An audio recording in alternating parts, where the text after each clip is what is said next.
30장. 라헬은 자신이 야곱의 아이를 낳지 못함을 깨닫고 언니를 시샘했다. 그녀가 야곱에게 말했다. 나도 아이를 갖게 해주세요. 그러지 않으면 죽어버리겠어요. 야곱이 라헬에게 화를 내며 말했다. 내가 하나님이라도 된다는 말이요. 내가 당신이 아이를 갖지 못하게 하기라도 했다는 말이요. 라헬이 말했다. 내 몸종 비라가 있으니 그녀와 잠자리를 같이 하세요. 그녀가 나를 대신해 아이를 낳으면 내가 그녀를 통해 아이를 얻어 집안을 이어나갈 수 있을 거예요. 그녀는 자신의 몸종 비라를 야곱에게 아내로 주었고 야곱은 비라와 잠자리를 같이 했다. 비라가 임신하여 야곱의 아들을 낳았다. 라헬이 말했다. 하나님께서 내 편에서 나를 보호해 주셨다. 하나님께서 내 말을 들으시고 내게 아들을 주셨어. 그녀는 아이의 이름을 단 변호라고 했다. 라헬의 몸종 비라가 또 임신하여 야곱에게서 두 번째 아들을 낳자 라헬이 말했다. 내가 온 힘을 다해 언니와 싸워서 이겼다. 그러고는 아이의 이름을 납달리, 즉 싸움이라고 했다. 레아는 자신이 더 이상 아이를 낳을 수 없다는 것을 알고 자신의 몸종 실바를 야곱에게 아내로 주었다. 실바가 야곱의 아들을 낳자 레아가 참 다행이구나 라고 하면서 아이의 이름을 갓, 즉 행운이라고 했다. 레아의 몸종 실바가 야곱에게서 두 번째 아들을 낳자 레아가 참 행복한 날이다. 여자들이 나의 행복을 보고 축하해 줄 거야 하고 말했다. 그러고는 아이의 이름을 아셀이라고 했다. 밀수확이 있던 어느 날 르우벤이 들에서 합 한 채를 발견하고는 그것을 집으로 가져와 자기 어머니 레아에게 주었다. 라헬이 레아에게 물었다. 언니의 아들이 가져온 합 한 채를 좀 얻을 수 있을까요? 레아가 대답했다. 내게서 남편을 빼앗아간 것으로 부족하더냐. 그래서 이제는 내 아들이 가져온 합 한 채까지 원하는 거냐. 라헬이 말했다. 좋아요. 언니의 아들이 가져온 사랑의 열매를 얻는 대신에 오늘 밤 그이가 언니와 잠자리를 같이 하게 해주지요. 그날 저녁에 야곱이 들에서 돌아오자 레아가 그를 맞이하며 말했다. 오늘 밤에는 나와 잠자리를 같이 해요. 내 아들이 구해온 합 한 채를 주고 당신과 하룻밤을 보내기로 했어요. 그래서 야곱은 그날 밤 레아와 잠자리를 같이 했다. 하나님께서 레아의 말에 귀 기울여 주셔서 레아가 임신하여 야곱에게서 다섯 번째 아들을 낳았다. 그녀가 말했다. 내 몸종을 남편에게 주었더니 하나님께서 내게 갚아주셨다. 그녀는 아이의 이름을 이사갈이라고 했다. 레아가 또 임신하여 야곱에게서 여섯 번째 아들을 낳고는 하나님께서 내게 큰 선물을 주셨다. 내가 아들 6을 낳았으니 이제는 남편이 나를 존중해 줄 거야 하고 말했다. 그녀는 아이의 이름을 스불론이라고 했다. 그녀는 마지막으로 딸을 낳고 아이의 이름을 디나라고 했다. 그때 하나님께서 라헬을 기억하셨다. 하나님께서 그녀의 말에 귀 기울이시고 그녀의 태를 열어주셨다. 그녀가 임신하여 아들을 낳고는 하나님께서 나의 수치를 없애주셨다 하고 말했다. 그녀는 하나님께서 내게 아들을 하나 더 주시면 좋으련만 하고 기도하며 아이의 이름을 요셉이라고 했다. 라헬이 요셉을 낳은 뒤에 야곱이 라반에게 말했다. 제가 고향으로 돌아가게 해 주십시오. 장인 어른을 섬기고 얻은 제 아내와 자식들을 제게 주십시오. 제가 장인 어른을 위해 얼마나 열심히 일했는지 장인 어른도 잘 아십니다. 라반이 말했다. 맞는 말이네. 내가 점을 쳐보니 하나님께서 자네 때문에 내게 복을 주셨다는 것을 알겠더군. 그러고는 이렇게 말을 이었다. 내가 얼마를 주면 좋을지 정해보게. 내가 자네에게 주겠네. 야곱이 대답했다.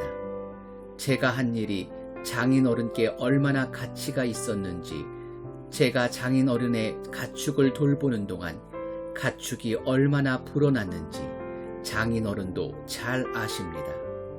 제가 여기 왔을 때만 해도 장인어른의 재산이 보잘것없었으나 이제는 크게 불어났습니다.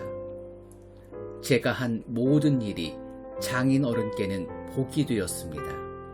이제는 제가 제 가족을 위해 무언가를 해야 하지 않겠습니까? 그래, 내가 자네에게 무엇을 해주면 되겠나? 야곱이 말했다.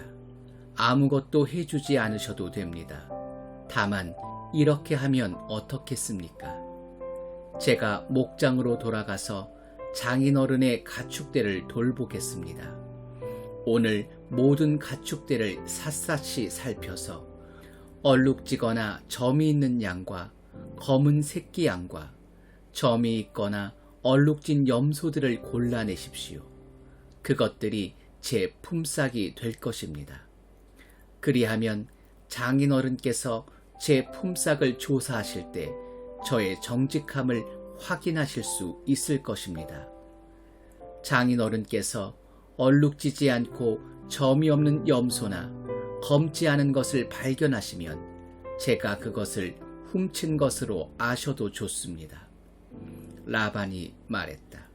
좋네, 그렇게 하지. 그러나 라반은 그날로 얼룩지고 점이 있는 순염소와 얼룩지고 점이 있는 암염소와 검은 양과 흰색 기미가 도는 가축까지 모두 가려내어 자기 아들들 손에 맡겨 돌보게 했다. 그런 다음 자신과 야곱 사이에 사흘거리를 두었다. 그동안 야곱은 라반의 남은 가축들을 돌보았다. 야곱은 미루나무, 감복숭아나무, 버즘나무의 싱싱한 가지들을 꺾어다가 껍질을 벗겨 흰 줄무늬가 드러나게 했다. 그는 껍질을 벗긴 가지들을 가축대가 물을 먹으러 오는 여물통 앞에 세워두었다. 짝짓기 때가 된 가축들이 물을 마시러 와서 줄무늬가 있는 나뭇가지 앞에서 짝짓기를 했다. 그렇게 짝짓기를 한 것들은 줄무늬가 있거나 점이 있거나 얼룩진 새끼들을 낳았다. 야곱은 암양들을 라반의 양떼 가운데서 검은 빛이 도는 양들 앞에 두었다. 그는 이런 식으로 양떼를 구분해 자신의 것으로 가려내어 라반의 양떼와 섞이지 않게 했다. 튼튼한 가축들이 짝짓기를 할 때면 그 가축들이 볼 수 있도록 여물통 앞에 가지들을 세워놓아 그 앞에서 짝짓기를 하게 했다. 그러나 약한 가축들 앞에는 그 가지들을 세워두지 않았다. 그리하여 약한 것들은 라반의 것이 되고 튼튼한 것들은 야곱의 것이 되었다. 야곱은 점점 더 부자가 되었다. 낙타와 나귀는 말할 것도 없고 상당히 많은 양떼와 종들을 손에 넣게 되었다. 26장. 그 땅에 흉년이 들었다. 아브라함의 때에 있었던 것만큼이나 극심한 흉년이었다. 그래서 이삭은 그랄에 있는 블레셋 왕 아비멜렉에게로 갔다. 하나님께서 이삭에게 나타나셔서 말씀하셨다. 이집트로 내려가지 말고 내가 네게 일러주는 곳에 머물러라. 여기 이 땅에 머물러라. 그러면 내가 너와 함께하고 내게 복을 주겠다. 내가 너와 네 자손에게 이 모든 땅을 주어 내가 네 아버지 아브라함에게 맹세한 약속을 다 이루겠다. 내가 네 후손을 하늘의 별처럼 많게 하고 그들에게 이 모든 땅을 주겠다. 세상 모든 민족이 네 후손으로 인하여 복을 받게 될 것이다.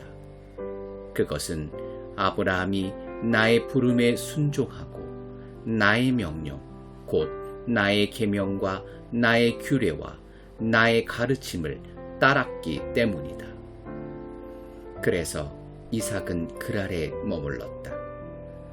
그곳 사람들이 그의 아내에 대해 물었다. 이삭은 그녀는 내 누이입니다 하고 대답했다. 그는 내 아내입니다 하고 말하기가 두려웠다. 리브가가 몹시 아름답기 때문에 이 사람들이 나를 죽이고 그녀를 빼앗아 갈지도 모른다고 생각했던 것이다. 그들이 그곳에 머문 지 꽤 오랜 시간이 지난 어느 날 블레셋 왕 아비멜렉이 창밖을 내다보다가 이삭이 자기 아내 리브가를 껴안는 모습을 보았다. 아비멜렉이 사람을 보내어 이삭을 불러들였다. 그가 말했다. 그러니까 그녀는 그대의 아내였군. 그런데 어찌하여 그대는 누이라고 말했소? 이삭이 대답했다. 그녀를 탐내는 사람에게 제가 죽을지도 모른다고 생각했기 때문입니다. 아비멜렉이 말했다. 그러나 그대가 우리에게 무슨 일을 저지를 뻔했는지 생각해 보시오. 시간이 좀 더 있었으면 남자들 가운데 누군가가 그대의 아내와 잠자리를 같이 했을지도 모르지 않소. 그대 때문에 우리가 죄를 지을 뻔했소. 아비멜렉은 백성에게 명령을 내렸다. 누구든지 이 남자와 그의 아내를 건드리는 자는 반드시 죽을 것이다. 이삭이 그 땅에 곡물을 심어 엄청난 수확을 거두었다. 하나님께서 그에게 복을 주셨다. 이삭은 점점 더 부유해져 아주 큰 부자가 되었다. 그의 양떼와 소떼와 종들이 많이 불어나자 블레셋 사람들이 그를 시기하기 시작했다. 그들은 앙심을 품고 이삭의 아버지 아브라함의 종들이 아브라함의 때에 판 모든 우물을 흙과 쓰레기로 막아버렸다. 마침내 아비멜렉이 이삭에게 말했다. 떠나시오. 그대는 너무 커져서 우리가 감당하지 못하겠소. 그래서 이삭은 그곳을 떠났다. 그는 그랄 골짜기에 장막을 치고 정착했다. 이삭은 자기 아버지 아브라함의 때에 팠으나 아브라함이 죽자 블레셋 사람들이 막아버린 우물들을 다시 팠다. 그는 자기 아버지가 그 우물들에 붙였던 원래 이름대로 이름을 붙여 불렀다. 어느 날 이삭의 종들이 골짜기를 파다가 물이 솟아나는 샘을 발견했다. 그랄 지역의 목자들이 이 물은 우리 것이요 라고 주장하며 이삭의 목자들과 다투었다. 이삭은 우물을 두고 다투었다고 해서 그 우물의 이름을 에색, 다툼이라고 했다. 이삭의 목자들이 다른 우물을 팠는데 그것을 두고도 다툼이 일어났다. 그래서 이삭은 그 우물의 이름을 신나 불하라고 했다. 이삭이 그곳을 떠나 또 다른 우물을 팠다. 그러나 이번에는 그 우물을 두고 다툼이 일지 않았다. 그래서 이삭은 그 우물의 이름을 르호봇, 활짝 트인 곳이라 하고 이렇게 말했다. 이제 하나님께서 우리에게 넉넉한 땅을 주셨으니 이 땅에서 우리가 퍼져나갈 것이다. 그는 거기서 브엘세바로 올라갔다. 바로 그날 밤에 하나님께서 그에게 나타나셔서 말씀하셨다. 나는 네 아버지 아브라함의 하나님이다. 내가 너와 함께 있으니 조금도 두려워하지 마라. 내가 나의 종 아브라함으로 인하여 내게 복을 주고 내 자손이 번성하게 할 것이다. 이삭이 그곳에 제단을 쌓고 하나님의 이름을 부르며 기도를 드렸다. 그는 장막을 쳤고 그의 종들은 또 다른 우물을 파기 시작했다. 그때 아비멜렉이 자신의 보안관 아우삿과 군지휘관 비고를 데리고 그랄에서부터 이삭에게로 왔다. 이삭이 그들에게 물었다. 무슨 일로 나에게 왔습니까? 그대들은 나를 미워하여 그대들의 땅에서 나를 쫓아내지 않았습니까? 그들이 대답했다. 우리는 하나님께서 그대 편에 계시다는 것을 분명히 알았소. 우리는 그대와 우리 사이에 서로 우호적인 관계를 유지하는 계약을 맺고 싶소. 우리는 전에 그대를 괴롭히지 않았고 친절히 대했으며 그대가 우리에게서 평안히 떠나가게 해 주었소. 그러니 그대도 우리에게 그렇게 해 주시오. 하나님의 복이 그대와 함께 하기를 빕니다. 이삭은 잔치를 베풀어 그들과 함께 먹고 마셨다. 이튿날 아침 그들은 서로 맹세를 주고받았다. 그런 다음 이삭이 작별을 구하자 그들은 친구가 되어 헤어졌다. 그날 늦게 이삭의 종들이 그에게로 와서 자신들이 파고 있던 우물에 관한 소식을 전했다. 저희가 물을 발견했습니다. 이삭이 그 우물의 이름을 세바, 맹세라고 했다. 그것이 오늘날까지 그 도시의 이름, 곧 브엘세바, 맹세의 우물이 되었다. 에서는 40살이 되던 때에 햇사람 브에리의 딸 유딕과 햇사람 엘론의 딸 바스맛을 아내로 맞아 들였다. 그들은 이삭과 리브가의 근심거리가 되었다.